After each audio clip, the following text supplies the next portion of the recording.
What's good, party people? This is According to Woods, and I have the honor and privilege of talking to an Invicta veteran, and she will be taking a card and then a tremendous card on December 12th for OFP.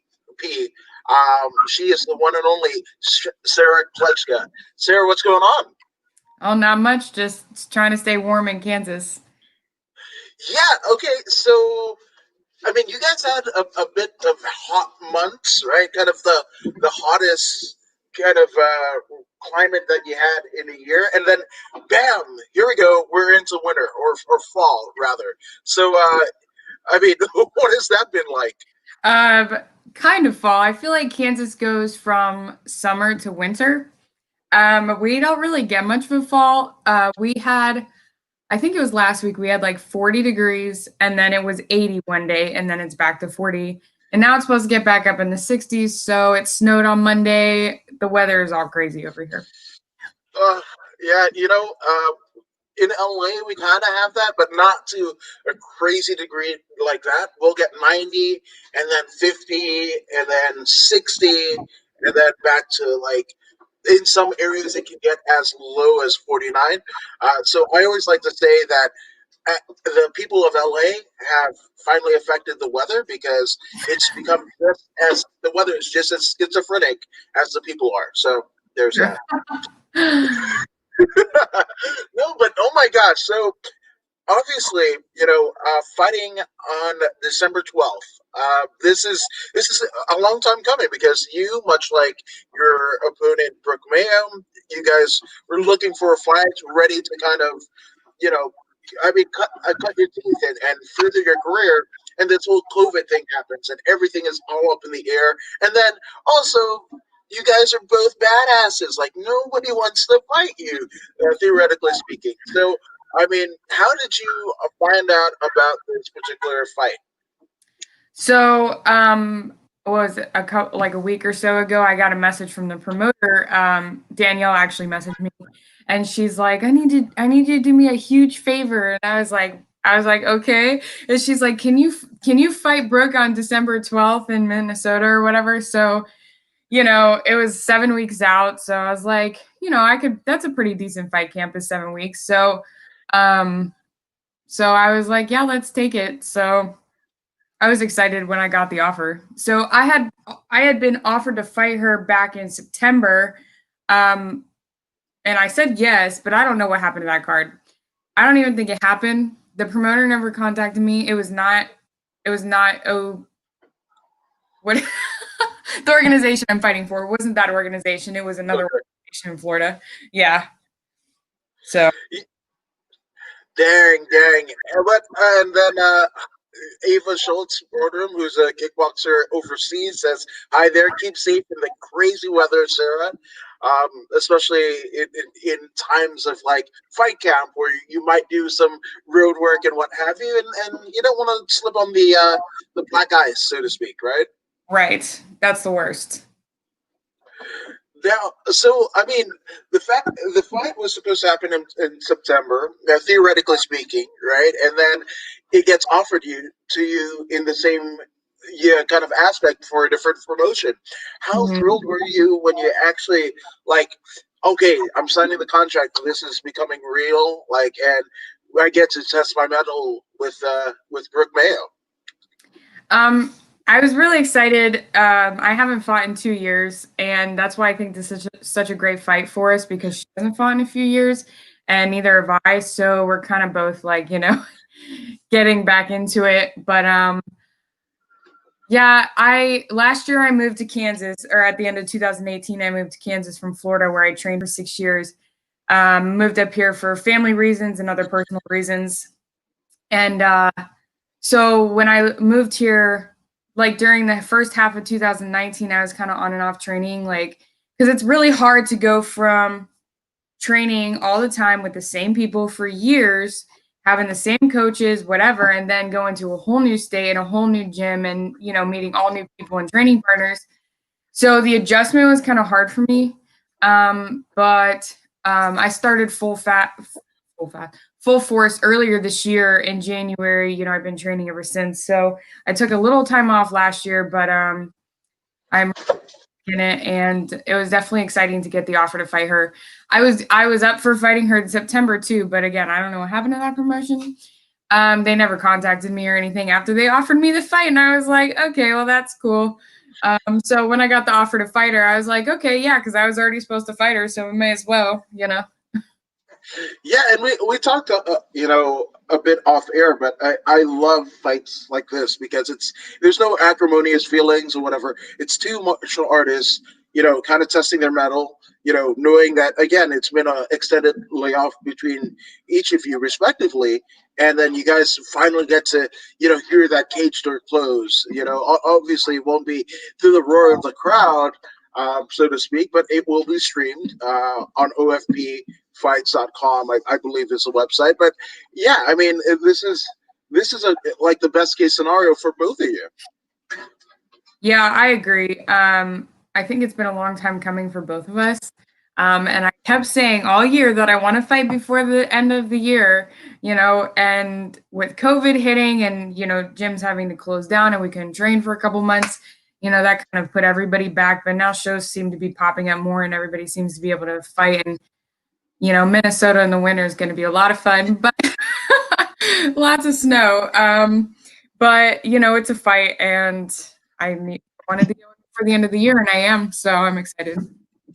That's tremendous. Now, obviously, I mean, fighting in Minnesota, I think Prince, Minneapolis' own Prince, he said that Minnesota, when asked why he hadn't moved, he said, it's just cold enough to keep the bad people away. So I think, I don't know what if that's going to be true, but I mean, the promotion looks pretty awesome. And I can't wait for this fight. And I mean, not only are you guys getting a fight, right, theoretically speaking, but you guys are headlining this card, and this is pretty cool. When you think about 10 years ago, women's MMA. I mean, Dana White famously said we would never have females in the UFC. Now there's 4 divisions. Invicta is one of my favorite promotions. And I think in terms of finishing rates, the women have better finishing rates than the men in a lot of times. Well, my opinion about that is that girls come to fight. Like we're gonna put on a show. You hardly ever see a boring female fight. Like, and back when I first started training in, let's see, like 6-7 years ago, there was no girls to train with. Like I was the only girl for a couple years, me and all the guys. And now when I get and it's still different because yes, I can spar with the guy, I can roll with the guy. They're gonna be nice or they're gonna be when you get to train with a girl, there's just so much more intensity, I think, because girls are we're different fighters, I think, but I think we're always exciting for the most part. No, 100%. I couldn't agree with you more. Now, in terms of like what got you, I mean, obviously there are better, easier ways to make a living, right, than being a professional cage fighter. So, what was it that drew you in to the wild world of combat sports? So I played volleyball and basketball growing up, middle school, high school, like 6 years of that, whatever. I was really competitive. And when I graduated high school, I went to like a tech college for dental assisting because I didn't really like have any interest in going to like a big college or anything. So I was dating this guy at the time, and he trained at an MMA gym, and he was a wrestler. And I was like, oh, I want to come take kickboxing class so I can do something to keep me active. Like, because I went from playing sports for so many years. Now what am I going to do? Run all the time? So I would need to do something different. So I went and trained kickboxing or taekwondo for like 8 months. And then that was in 2013. And then in like January of 2014, I told my coach, I was like, I really want to fight. Like, because we had guys in our gym that were fighting, getting ready for fights and stuff like that. And I was like, I want to try. And he looks at me, he's like, really? Like, you want to fight? And my coaches were like, okay, whatever. We'll give her a fight and she'll she won't ever want to do it again. So I trained for I think it was 7-8 months before my first fight. And I ended up winning by split decision. And I was so ecstatic. It was so thrilling to me. And after that, of course, it just stuck. But so I trained the kickboxing taekwondo for, months. And then in that January, I started training. I had only been doing jiu-jitsu that month. I just started jiu-jitsu that month. In February of 2014, we went to Puerto Rico to compete in a jiu-jitsu tournament that one of our teammates, his family's from Puerto Rico. And so we kind of got the hookup. So we went down there to compete jiu-jitsu for a month, never competed anything in my life. So I ended up going and beating all the girls in Puerto Rico and winning first place in no-gi. And then I asked my coach, I was like, what is that thing that she's wearing? And he's like, that's a gi. I didn't know what a gi was. Okay. I had no clue. And I was like, I want to do that. So I was a little heavier when I first started training. And so I put the gi on and I competed and I ended up winning in gi too, but I was dying. I was like, how the hell do these girls put this thing on and train and compete and stuff like that? Now it's, nothing, but that was a great experience too. So that was even before my first fight. Man, after a month, I don't think there's a better story. After a month of training jujitsu and whatever, you go to Puerto Rico, the Isles of Puerto Rico, and you get to compete and win. That's pretty damn awesome, right? And also, you kind of went in reverse because most people, they train in gi, and then they're like, "Oh, what's that over there?" And then want to train no-gi, right? You started no-gi, and then you're like, "Hey, that's kind of cool. That looks fun." All until somebody rolls with a dirty gi, and then it doesn't become fun at all. You try to get Ezekiel, and that diamond weave just goes right across your forehead, and you're like, do I have staff? That's when it becomes not fun, right? Yeah, there's just so much to do in a gi. I personally like no gi better, but I do, I respect the gi and I respect the Brazilian jiu-jitsu and I still enjoy it. But there's so many it's a slower paced roll for the most part, and people pulling your gi and pulling your belt and trying to wrap it around your head. And I'm like, okay. So, obviously I still train in gi, but I prefer no gi if I had a choice.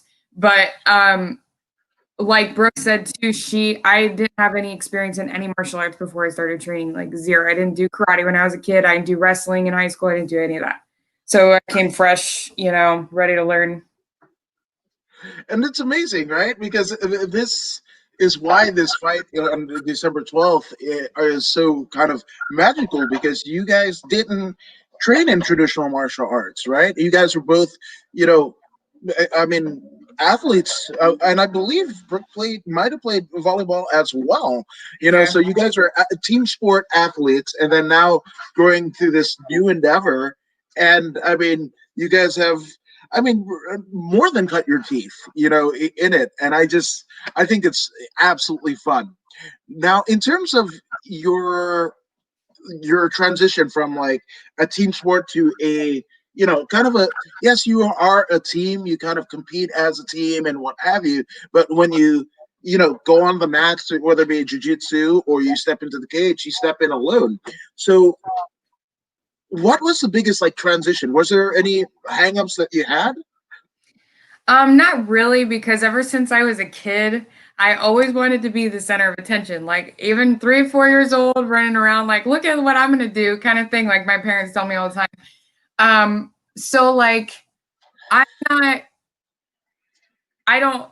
So there's a fine line between wanting to be the center of attention in a bad way and wanting attention in a good way.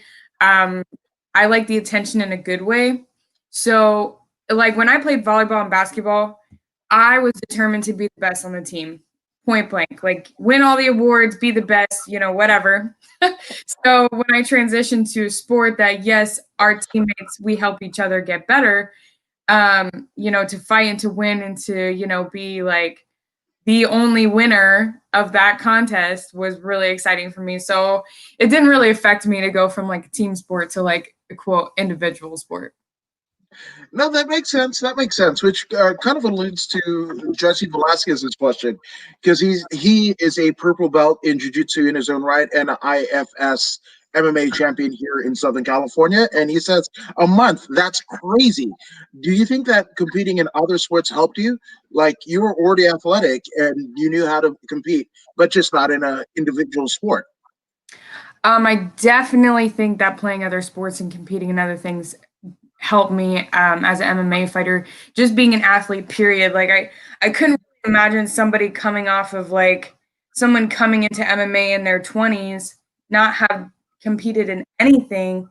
It probably they would, you know, they might eventually get good, but it would take them a little longer because being an athlete is a whole different level. Like I'm not talking about going to the gym and running a mile and lifting some dumbbells. Like, you know, volleyball and basketball can be really competitive too and you know take a toll on your body, but MMA is like 10 times worse, takes a toll on your body. So already being an athlete for sure, I'm sure helped me, you know, when I became a fighter.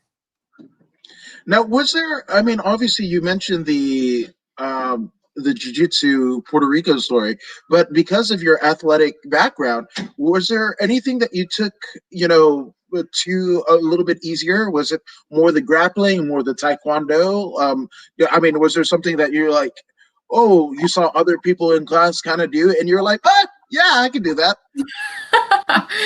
Well, like when it came to wanting to fight, because I saw everybody training to fight and you know how excited they got and stuff, I was like, I want to do that too. I want to get excited about that too. You know, I want to try it out. So like I love learning new things and it's crazy because even in the 6 years that I trained in Florida and coming here, I'm learning stuff from amateur fighters. You know, it's just so different everywhere you go. And it's like just because I'm a pro fighter doesn't mean I can't learn from somebody who has less experience than I do. Like, there's so many people from, you know, beginner amateurs to higher up pros in the gym that I train at, and it's nice to get all the looks. But I'm learning something new all the time, and I love it. So. No, and it's funny where kind of the regional things happen where like in the Midwest you'll see more wrestlers, and then you might see more jiu-jitsu of folks with in places where there's a large Brazilian contingent. You might even see like some catch wrestling, happen in the Midwest where there's a lot of wrestlers, collegiate, high school, and otherwise. So it's kind of funny how different regions kind of take to particular aspects of mixed martial arts. Oh yeah, for sure. Like Florida, California, and Texas, I think are the three biggest states for jujitsu. Like if you fight somebody from one of those states, you know for sure that their jujitsu is going to be on point. So, I know that because you know, I've trained a lot of places, like a lot of other gyms, visiting, whatever. So that's definitely true. I definitely agree with that. Now you were mentioning obviously, moving from Florida to the Midwest, and it's kind of weird because you enter the gym in January, and then by March everything is just all topsy turvy because of this COVID situation, right? So, I mean, kind of months removed, right? Yeah. Is there a sense of comfortability and camaraderie now, even in those short months? Oh yeah, for sure. Like so I moved here in December 2018 and then when I moved here or during like 2019 I visited a few gyms. I came from ATT in Tampa, so I was like, "Oh, let me find another American Top Team." So I went to American Top Team here and I did like I wasn't really feeling it. So then I went to there's a jujitsu school somewhere around here. I went there to just try out their jujitsu classes. And then I went to Glory MMA in Gladstone, Missouri. So I trained there, on and off in 2019. And then I moved away for a short time. I went to New Hampshire at the end of last year. I went back to Florida for a few months earlier this year. So I actually came back to Kansas in March. And I pretty much jumped in right away, like to the training and stuff. And even when I was in Florida, I was training when I was down there. So I'd kind of known everybody from last year when I came back this year, so it was kind of cool. Like everybody was pretty welcoming. But even in the short months that I've been here, training at the gym consistently, like I've made some friendships and some cool teammates, and my coaches are great. I train at the Lee Summit location sometimes, where James Krause teaches, and Megan Anderson trains over there and stuff. So it's a great group of like competitors for sure. There's a lot of different looks, and I love it.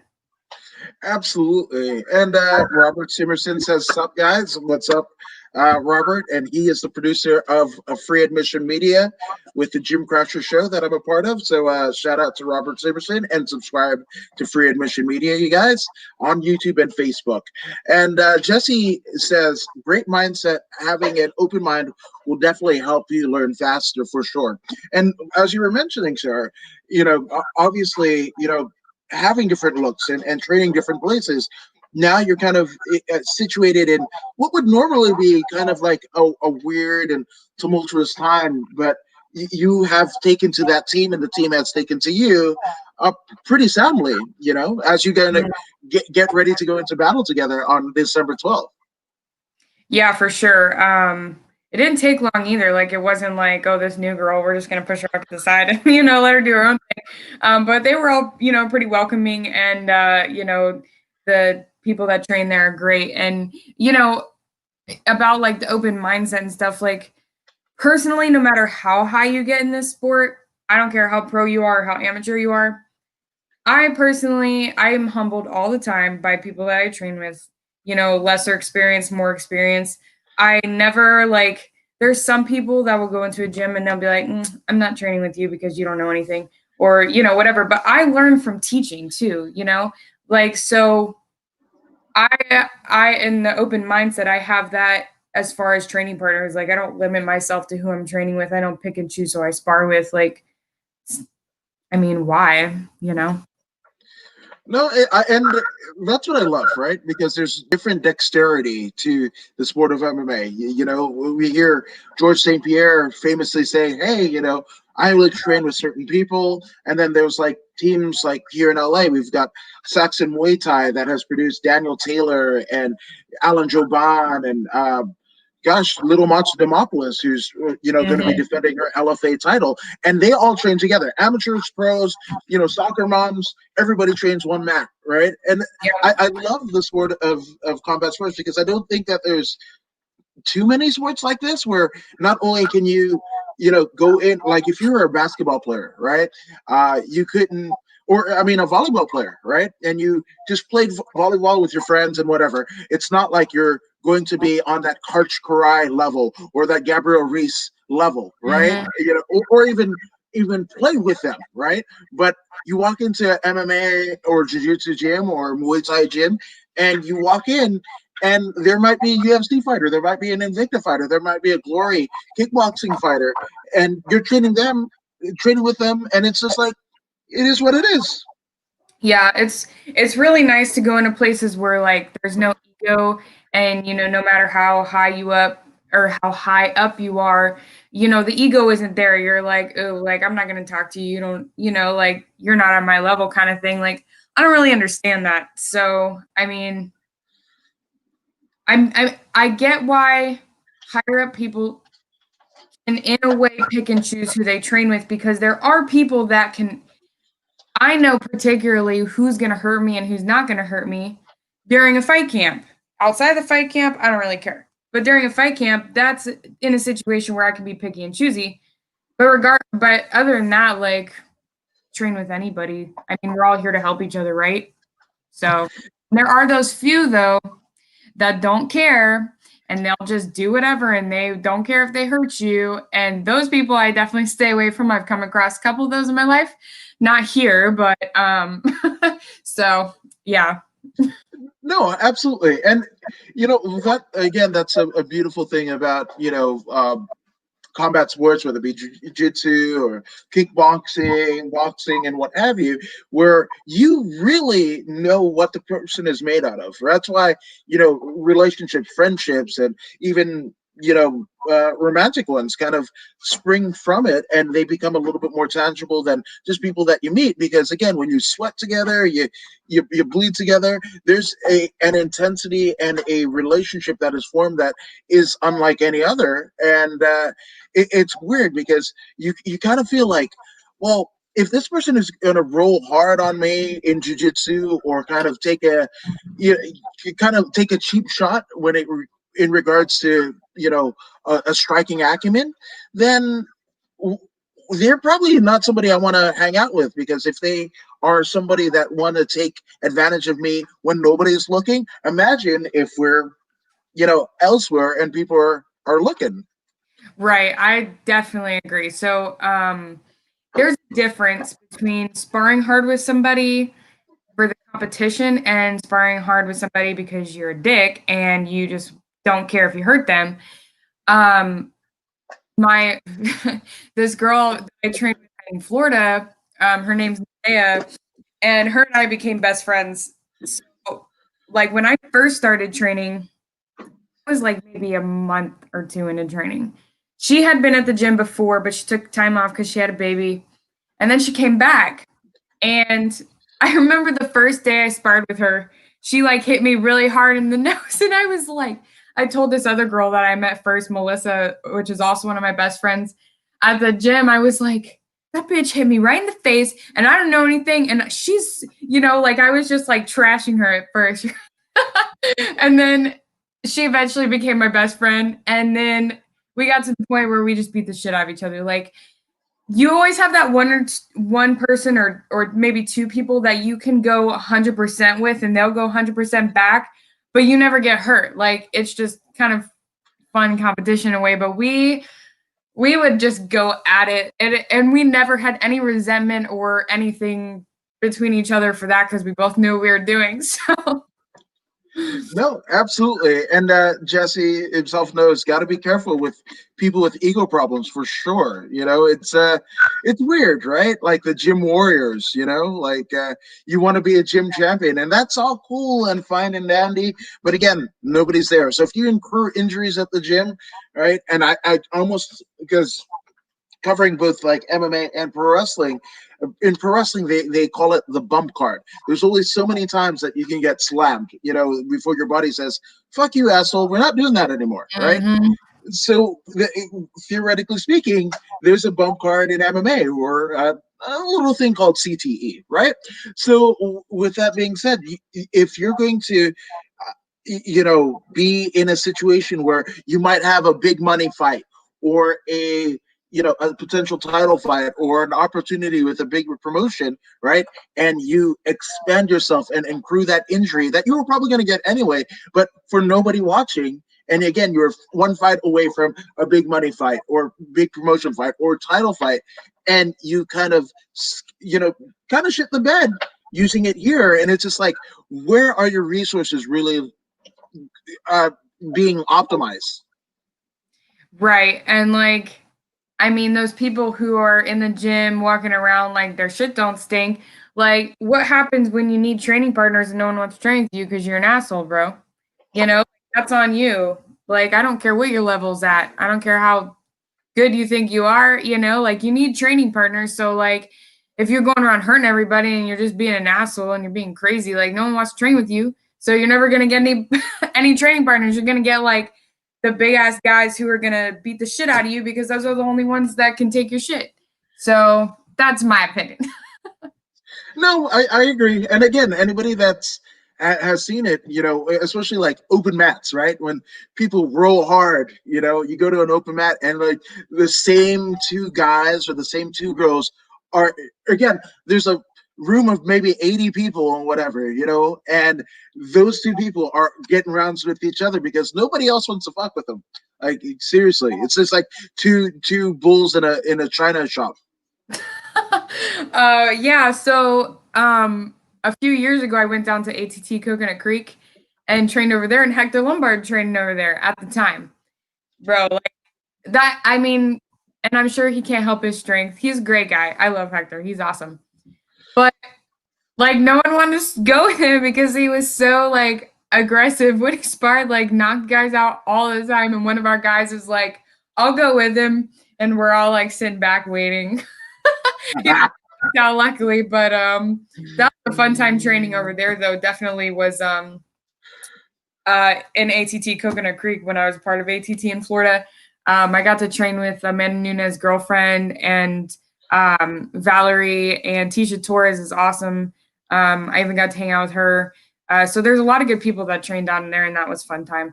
But I feel like, you know, people look at ATT Coconut Creek and they're like, wow, so much talent. It's crazy. I mean, you go over here to Gloria May in Lee Summit, where you know you have UFC fighters and Bellator fighters and Invicta fighters, and the gym that I train at, and it's like you get the same level of competition as you would, you know, in ATT Coconut Creek. It's just not as like huge, Intense. but I mean, everybody that fights at a Gloria MMA, Lee Summit, and Gladstone, Missouri, like there's a lot of good talent there, and I get great training because I cross train at the two places. Like most of my training is in Gladstone, Missouri, with my coach Zach Cummings, and sometimes I'll go train in Lee Summit, and the level of talent there is just phenomenal. And I mean, they a bunch of people just fought, and they all won their fights for the most part, and it was just pretty impressive. So. Yeah, and I mean, you're mentioning James Krause and Zach Cummings, and those are some anomalies because you alluded to earlier in terms of being able to get kind of new eyes when you become a trainer or a coach, right? And these are two gentlemen who have essentially kind of, I don't want to say like they've dwarfed their star power as a fighter, but they've racked up so many more wins as coaches than they did as a fighter, and they're still winning as a fighter. Look at Oh James. yeah. Yeah, it's they're anomalies, right? Yeah. Oh, definitely, for sure. And like one thing that I noticed, you know, coming from Florida where I trained for so many years, my coach that I had, he had 3 pro fights, you know, back in the day. And I think his last fight was in like 2006 or something like that. And, you know, he had the knowledge and everything. And he was, you know, black belt jiu-jitsu, black belt taekwondo, you know, levels up. But coming here and training with coaches who are currently fighting, like the fight game changes so much. So, like, if you're not actively fighting or haven't actively fought recently, like how are you gonna know? Like how are you gonna know how to teach people to do this stuff that's upcoming? Like you see people, you know, up high like Anderson Silva and stuff like who have these young guys coming in and beating them up. It's because MMA revolves and you have to go with it. Like you can't stay back. So like even if you're at the highest level, like Amanda Nunes, she still has to train really hard because guess what? Megan Anderson is coming up to fight her next, and she's training hard and she wants that belt. Like the younger people almost want it more. Now I'm not saying that's the case for all of, you know, the fighters who've been fighting for years, but it is a crazy difference to see the different type of training from someone who hasn't fought in 15 years and someone who is currently fighting in the UFC. No, absolutely, and I love that you brought up the scenario of Amanda Nunes because this is somebody who literally was training for Amisha Tate, was training for Ronda Rousey. Like, yeah, she would take her fights, pre UFC and everything like that, but she kind of left a little in the tank, knowing that this fight could potentially happen. And when they did happen, again, she won gold and then defended gold against the very two people that she was kind of, I don't want to say idolizing, but she had them in their rearview mirror. Oh, of course, yeah. Every fighter has somebody that they want to fight in the future. Like for me, I one day I want to fight Andrea KJB. Like I love her and she's a great fighter. She's super well-rounded. She's a really nice person, super genuine. And for probably 3 or 4 years, that's people ask me who I want to fight in the future, and that's who I want to fight in the future. Obviously, I'm not at her level now, but like that's someone I look up to. When I first started MMA, Ronda Rousey, she's still a great person. She's doing her WWE thing, making a bunch of money. Good for her. But like as a fighter, like she was who I looked up to at the time, you know. I went to like one of her book signings. I got to meet her. You know, I just loved her attitude and stuff. Even though I'm not a trash talker, I still liked, you know, her as a person and a fighter. So when she kind of like fell off, it kind of made me sad a little bit. But again, there's people up and coming and taking people's places, and it's always going to be like that. So yeah. No, and I guess it gets thrown around a bunch, but there's levels to this, right? And that's the level keeps on going. I think it was Rico Rodriguez, right, former UFC champion. He was a black belt in jiu-jitsu, right? But he skewed his training just for his fights, right? He kind of left jiu-jitsu on the back burner, and then I think he did after he lost the title, and I think he might have retired from MMA, he went to like a black belt competition and he got scorched essentially. And he was just like, yeah, there's levels to this stuff. My black belt, 10 years ago might as well be like a blue or purple belt now. Right, exactly. Like that stuff evolves, and like unfortunately people want to like shoot up through the ranks. They want to shoot up to their black belt in jiu-jitsu, to their black belt in whatever, taekwondo. I have a first degree in taekwondo. I got that a couple years ago. Purple belt in jiu-jitsu, but I don't know why people want to rush to get to their next belt. I tell people all the time, I want to be a purple belt for as long as my coach will let me, because I want to be the best purple belt. I don't want to go in and be a shitty brown belt. Why? What is that going to do for me? Nothing. Just say I have a brown belt. Like, no. I want to perfect my skill as a purple belt and be the best on that level that I possibly can before when I got my purple belt, I did not think I was getting it. Like when I was a blue belt, I was like, what? But it's exciting, but still, like, I don't know why people just want to rush through it. Like, it's an art, it takes time to get so good at it. So I don't mind being a purple belt at all. No, I'm a forever white belt. So, I want to get to purple just because. So, growing up a pro wrestling fan, I wasn't into like getting medals and whatever. That was Olympic shit. Like, I didn't fuck that.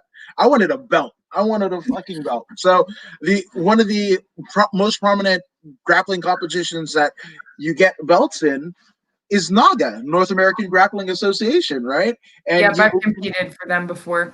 Yes, and the only way that you can get that belt is if you're a purple belt. So I want my purple belt for no other reason other than to compete at NAGA. Awesome. I can get a belt and be like Bret Hart, like back in the day. Like that's it. That's it. That's awesome. That's a good goal. I don't know. And it was funny because I was actually getting ready.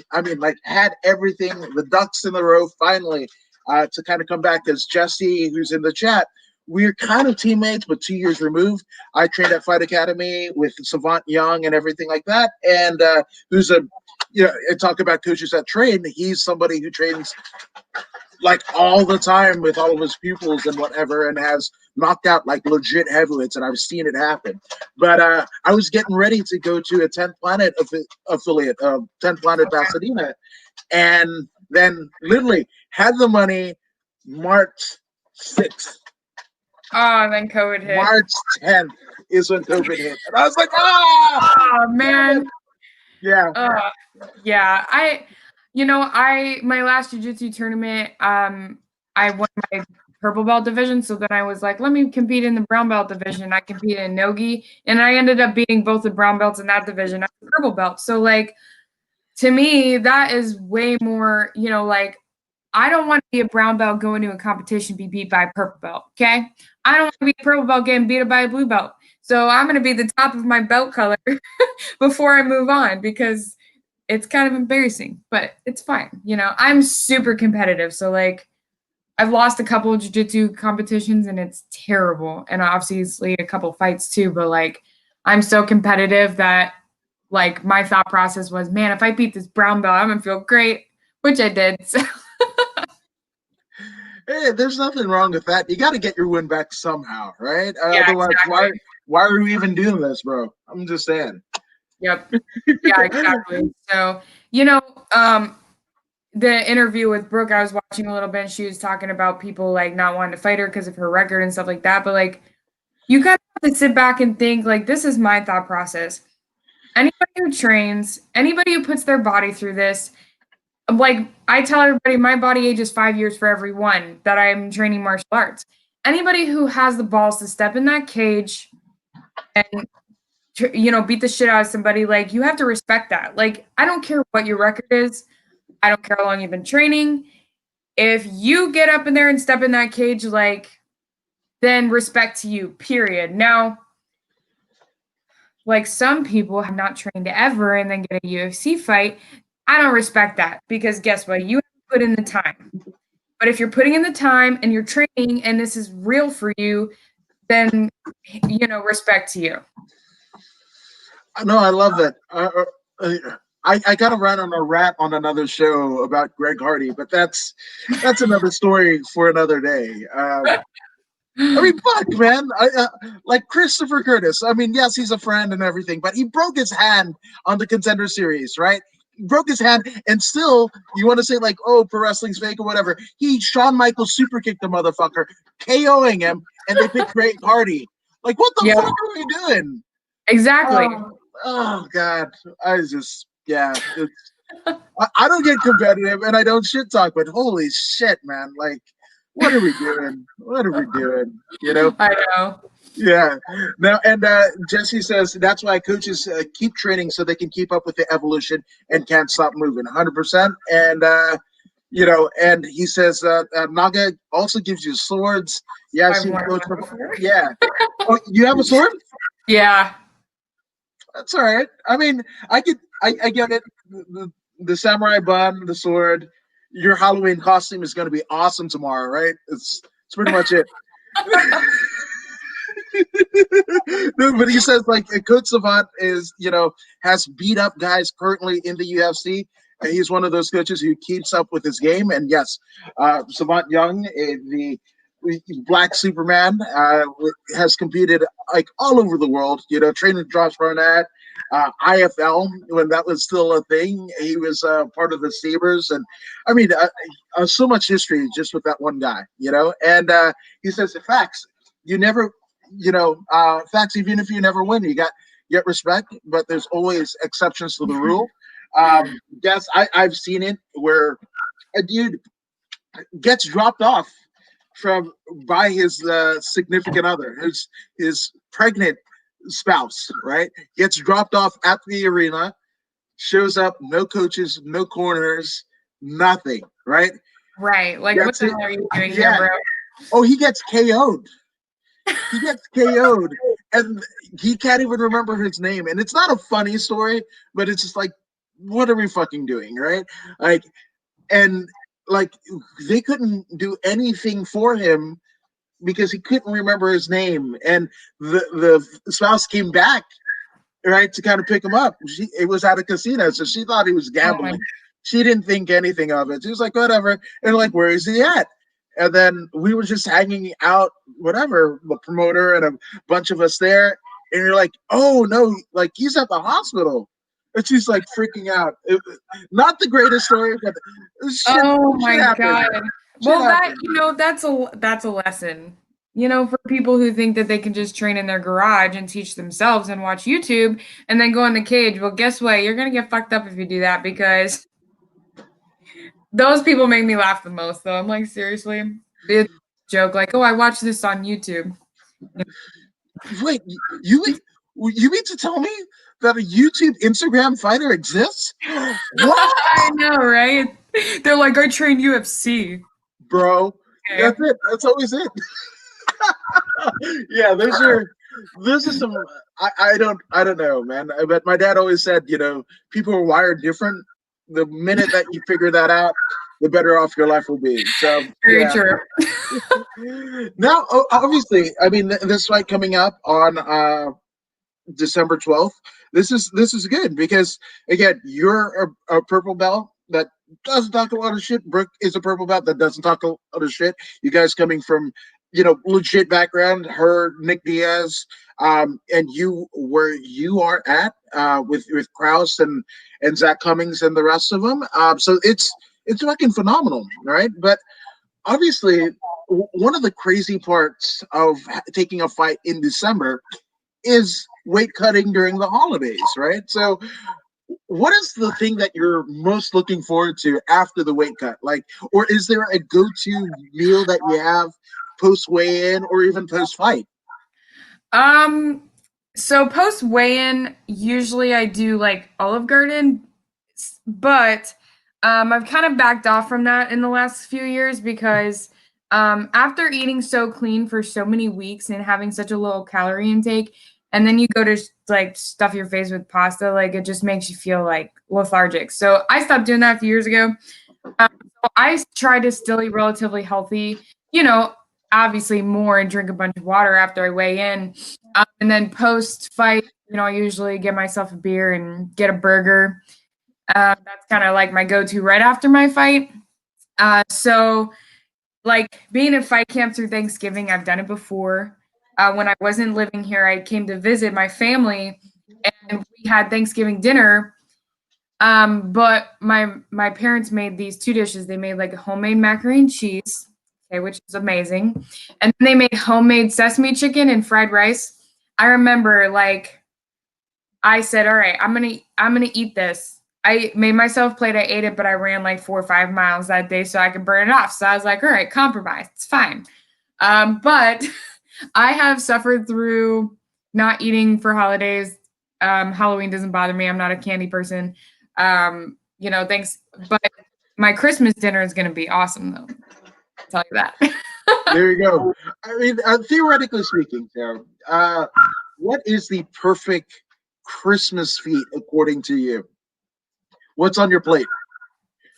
um, so definitely, I'm a ham person over turkey. Um, Stuffing for sure. I love that stuff. My mom makes this jalapeno cream corn, and it is phenomenal. I love it. There's always got to be some type of bread on there. Um, and the dirt cake that my family makes is awesome too. So that's kind of what it looks like. I love it. I love it. And again, it's. I mean, more power to you. To take a fight, regardless, is a tough kind of agreement to make. But then doing it over the holidays, and again, so you running in the summer versus like running now. There's some occupational hazards that are happening. So again, all power to you, and that's going to make the that meal all that much more satisfying because again you kind of suppress yourself for so long. Oh yeah, for sure. Like I started right when I got the call or the message, I started, doing my diet the next day. But like for me, it's definitely like a solid 6 weeks of certain types of food only, lots of running, which is fine. I actually like to run. That's like the only way I can lose weight. But like I don't have a gym with a sauna up here, so I actually bought my own sauna off Amazon. It's like not one of the big wooden ones, but like one of the personal ones that you sit in. And I used it the other day for the first time, and it actually is pretty legit. So I'm kind of excited about that. I've never been an outside runner. I hate running outside. I love running on the treadmill, which most people don't. But luckily, I have the gym where I can go run on the treadmill and cut weight. Being cold sucks, but I've done it before, so it's not a huge deal. But it still sucks. It's harder, definitely, to cut weight. Now I gotta ask, the Florida winter versus Missouri winter, like what is the difference? I guess I haven't really trained in winter before. This is like my first time training in winter. So, um, Florida has like 2 weeks of cold weather, maybe, and then it's pretty much 80s the rest of the time, which I love because I don't like the cold weather or the snow or the ice. I don't mind the snow if I'm sitting inside watching TV, not having to go anywhere. But that's not the case. But I did live here through 2 winters already. I was in New Hampshire at the end of last year, which is way worse. And I did train a little bit when I was over there. So it's sometimes harder to get motivated to train in the cold weather, but I make it work. Yeah, no, for sure, for sure. Now, you in your previous incarnation had a one would even say a fight. I mean, a horror movie, inspired moniker, right? So we Yeah. are on the eve of Halloween.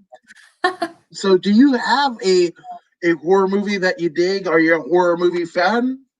Oh yeah, I'm definitely a horror movie fan. I love horror movies. Well, the Chucky thing, like I actually did dress up as Chucky a few times over the years, mostly for the kids' Halloween parties. I had like the mask and whatever. But I kind of drifted away from that nickname when I left Florida. So, but a particular horror movie, I mean, I don't know, to just pick one. I know there's no like scary people in this movie, but the Conjuring series is great if you've ever seen the Conjuring movies. But as far as like scary people, like Freddy Krueger is pretty scary to me. So, but I love all those movies and they're all great. So the Conjuring and the Nightmare on Elm Street is Yes, The Nightmare on Elm Street's great. I saw a because you know that Fleetwood Mac kind of on the skateboard drinking cranberry juice that's become a Yeah, thing, right? So somebody actually had a Freddy Krueger mask and he did the same, but I'll send you the link. It's I mean, if you like all things Freddy Krueger, it's a laugh. I mean, there's like music videos of like Chainsaw Massacre and Freddy Krueger and stuff like that. Making, I think they did it was the music to a Backstreet Boys song, but they like did a rendition, a Halloween rendition. It was hilarious. I was if I could find it, but that was funny. So No, no, yeah, and it's weird. I don't know. It's weird here in LA because there was a moment where like we almost had Halloween kind of taken away from us because it was like, oh, the mayor was just like, nope, we're not doing that, blah blah blah, and then a lot of people, went in uproar and everything like that. But again, like we've been in our house most of the time anyway. Like, what the hell are we gonna have like drive through Halloween? What the fuck is that? I know. I'm like, are you seriously telling me you're gonna stop people from trick or treating? Really? Like, what are you gonna do? Have a cop on every corner and arrest every little kid that goes to the door and knocks? I'm like, okay, whatever. Like, I went to amusement park a couple months ago here, and they made you wear masks walking around outside, and I'm like, what is the why? Like, why do I have to wear a mask outside in the air? But whatever. Um, I don't judge people for how they view COVID. I just, it's a little over the top, but it's fine. Yeah, I mean, it's a weird time for sure. And again, it's like one where nobody really has an answer. I mean, the last time we went through a global, or at least here in the US, had some sort of weirdness and whatever, it was a fucking 100 years ago. So, I mean, unless we're kind of digging up grandma and grandpa to kind of help us figure shit out, it's just like, oh, we don't even fucking know. I Nobody know. fucking knows. Well, of course, it's election year, so something crazy's got to happen. What? You don't say. What? Now, obviously, there has been. I mean, we talked about a little bit of the weirdness of 2020, and sometimes it can be hard to get motivated, right? So, are there things that you're reading, listening to when some of those time, going to the gym feels a little bit like, I feel sore. It seems too hard to pass, but something that you're watching, something that you're reading, or something that you're listening to that puts you in the mindset where you're like, fuck it, I'm gonna go. Music definitely puts me in the mindset for training. I got to listen to certain music before I train. Like Headstrong by Trapped was one of my walkout songs, and I love that song. So like that genre of music, like like Linkin Park and things like that kind of music kind of, pumps me up. So yeah, that's pretty much what I gotta do to get motivated. And having a fight is definitely motivating too. Like when you're training and you don't have a fight coming up, it's kind of like, really want to go to the gym. I mean, don't get me wrong. I always love training, like, and after I'm done, I feel great. But like sometimes the motivation to get there is not there. But when you have a fight, you have no choice but to have a motivation. So No, 100%, 100%. Now, I mean, obviously, switching gyms and having this kind of new set of eyes on you, right? And taking this fight December 12th. You have to have a legion of supporters that have helped you get here and have helped you in your career previously. So let's get some shout outs out of the way. Okay. Well, from Florida, my coach that owns the gym in ATT Tampa, Ralph Garcia, and my wrestling coach there was Mahmoud. They were, great for so many years. All my teammates there, I still keep in contact with them.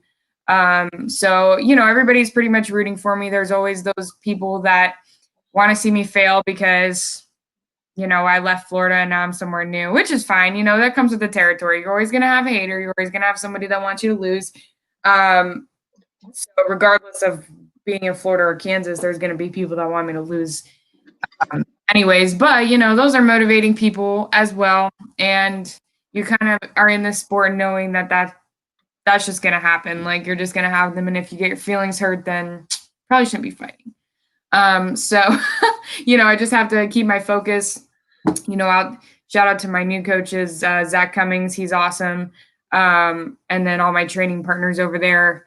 I go to James Cross Gym a couple times. So, it's all been great. Like the transition's been a little tough because it's, kind of difficult, but it's gotten easier and I'm learning a lot more and I'm comfortable there now. So. Excellent. Now, I have to ask, right? So you've been at this almost a decade now, right? So, whether it be MMA or jiu-jitsu or what have you, do you have a particular memorable experience? I mean, I know it's hard to pick them all, but I mean, what has been something that has kind of stood out to you in your life, that you wouldn't have had if not for MMA or combat sports? I think MMA has helped me, be a disciplined person because, I mean, I'm a competitive person. I have to have something keeping me busy. Like if I don't train and I don't fight, I'm like, okay, what do I do now? Like I work at a dental office, right now, so I'm doing that. But what would I be doing? Going to the bar every day after work, getting drunk? Is that what my life would be? Like it kind of lets you have some like perspective in life and some motivation like to be a better person. I mean, it didn't like save me from anything terrible, but as far as I know, maybe it did. Maybe something would have happened if I wasn't in it, So yeah. Absolutely. And then in terms of like moments, what has been your favorite fight moment so far? So in my pro experience, my very first fight with Invicta, which was in California, that was like I fought Amberlyn Orr and we stand up, ground, cage work, whatever. It was awesome. Like that was a super fun fight. I remember that, and it was really great. Also, when I won my first title as an amateur, that was also really a memorable fight. So, I mean, I fought a lot of tough amateurs and tough pros. So, those two fights in particular are probably my favorite. I love it. I love it. And especially an Invicta fight in California. Can you get any better? I don't think so. It's I know that was so awesome. Well, I yes. had to call like it was 3 weeks out, a little over 3 weeks out, and it was a fight at 135, and I was like 158. Okay, and I got the call, and they're like, "You want to take the fight?" And I'm like, "All right." Dropped whatever I was eating at that time because I'm pretty sure I was when they called me, and I cut that 3 pounds in 3 weeks. So Woo, buddy. Oh, it was yeah. crazy. I mean, in that particular experience, you learn something about yourself that you probably didn't know before. Oh, Yep. Yeah. Well, definitely one to not let myself get so heavy, but taking a couple years off of fighting kind of didn't help that either, but and getting back into it and stuff. yeah, and I mean that when you're cutting weight, I've heard it many a times, but that's when your shit matters. Like it really does. Like It touched more your so than your mental ability for sure. no, man. But obviously, one thing that isn't going to be tested. Well, I mean, to some extent, it will be. Um, December 12th. I mean, it's happening. You and Brooke Mayo. I couldn't be more excited for the OFP Fight Promotions in Minnesota. But as you ready yourself for this particular matchup, for people that want to get in touch with you and see your journey to the OFP cage, where can they find you on social media?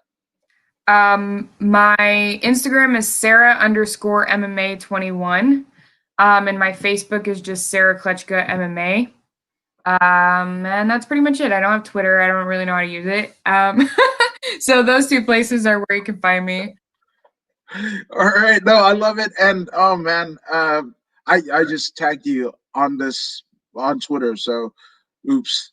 Well, I have a Twitter account, but like I haven't been on it in years. So maybe I'll log. 2015 it says. Oh, there you go. 5 years. No, man, I probably should again, activate it one of these days. yeah, if you do, if you don't, whatever. You got the two, Instagram and Facebook, man. But thank you for taking time out of your day to do this, and yeah, man, all skill as you march to December 12th. What am I doing with 20th? December 12th at OFP Fight Promotions in Minnesota, and on those social media links, you'll send everyone the links for the stream, correct? Yeah. Yep. Hell yes, man. Well, thank you guys for joining us. I'm According to Woods. She's Sarah Kleczka. And if you haven't already done so, you might want to subscribe to According to Woods and just